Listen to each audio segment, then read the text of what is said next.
What's up, y'all? Tis your boy Dreaded Don here to deliver you my latest on Throne and Liberty's release onto console, man. Boy, oh boy, did this thing shock me. It shocked me in ways I did not even expect it to. This game really just hopped out the box and was like, blam, I got it for you. I got it for you. Let's get into why. Let's get into why this thing shocked me so damn much, man. Now, I did say in an earlier video that Throne and Liberty at first glance, it reminded me of BDO, Black Desert Online, if you don't know, and that still holds true. Just glossing over its surface, it's so easy to just brush this thing off as like a BDO clone, right? But after I really just got my hands on it, I got to like spend some good time actually playing it. I gotta say, like, it does a really good job of standing apart from BDO. And honestly, in my full opinion, it's a little bit more closer to Terra, but it's more refined, more polished. The combat is impactful, it's visually pleasing, the crafting is actually meaningful. Instead of densely packed mobs, you have the same density of mobs, but they're spread out amongst the entire zone. So it makes the transition between zones actually feel really smooth, but it keeps it apparent. You still know when you're going in between the next zones, right? And I'd say that's where the travel and the mount system actually plays a huge part in this game. And it allows you to change forms depending on your terrain. So if you're in the land, you have your land form. If you're in the water, you have your water form. You're in the air, you have your air form. And honestly, I know it was advertised. Like they showed that in the trailers, but getting your hands on it and actually getting to play it, oh yeah, that one shocked me. It was way smoother and felt way better than I thought it was gonna feel. And now all of that really gets pulled together by the game's questing system, right? There's three of them. You got the main and side story quest, your exploration quest, and then your contract quest. Now I'm gonna say that the main story and the side story quests, boy, at times they can just be a drag and they can make the game feel like it's on rails. I can completely understand how some people have their complaints like, man, this is boring. The game feels like it's on rails and being handheld the entire time. Some of the characters have the longest monologues ever. I'm just clicking through. My character has no dialogue.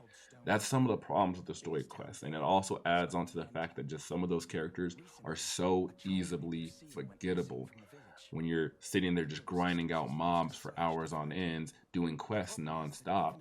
You're gonna forget those characters in that amount of time, especially when all you do is sit there and hear them talk for a good 2-3 minutes just to click X. You know what I mean?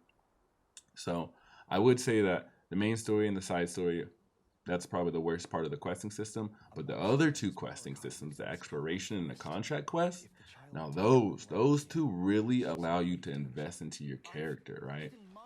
This is where that non-stop factor kicks in, man.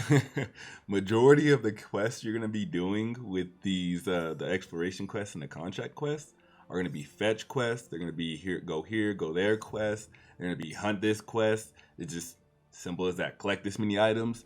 It's simple quests like that. And sometimes, yeah, you can get caught up in that mindless grind of doing it. And there's been so many hours I spent in this game already where I had completed a quest and didn't even realize I had completed it, and I was just killing the mobs endlessly at that point. But again, it helped out because I said I have self-set quests as well. The LithoGraph, I think, yeah, the LithoGraph. When I came across this menu and I found out how it really tied into the expiration and the contracts, boy, that was another surprise that I had. The way it ties into the crafting and the progression, boy. Oh, man, it's so nice because the way the exploration feeds into your lithograph is that the exploration essentially just sets you up to go and kill a bunch of these different mobs or even sometimes do side quests for other people. And in doing those side quests, you're oftentimes just killing the mobs that are in the area. Those mobs are going to drop items that you're going to feed right into your lithograph book. That lithograph book is going to be able to pop out different items, and those items you're going to be able to equip or even just feed into your current pieces of gear, all progressing you forward to allow you to take on harder contracts that are available in other areas. It just all feeds into itself so damn nicely. I'm sorry if I went through that just a little quick, but it just feeds into itself too nicely and too smoothly that I had to. And that right there is what was surprising. That win-win. Being able to get pretty decent gear off of just exploring, or getting hella XP just mob grinding, and then also being able to learn how the game systems work better with themselves, and also help you progress forward for the future.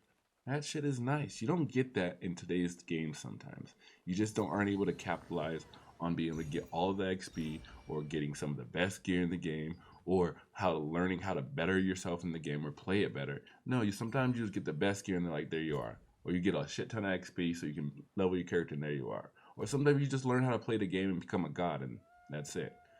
Seems like they actually let you have all three here. And I'm not mad at that.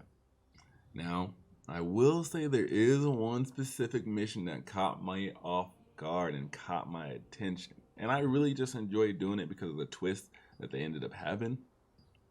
And it's the Henry and the Ishkel mission. This twist that Henry was just gonna go in guns blazing, he didn't care what happened. I guess he did care what happened, but he knew it was gonna happen. That was a little bit wild, and I gotta give my regards to Henry. That was pretty cool, and I just hope that moving forward and as I continue my journey playing this game, that they have a little bit more scenes like that, more cutscenes like that, and more little intricate pieces like that in the story. At the time of the video, you know, I got about 20, 30 hours in it, getting close to the halfway point level-wise, if you could say. Got into the fun details of enchanting your gear, trading traits over, making sure you have the right item to trade the traits over. That shit's annoying. They need to change that. Maybe they don't. Maybe they don't. Once I learned that, I understood it. Damn, that shit's a pain, right?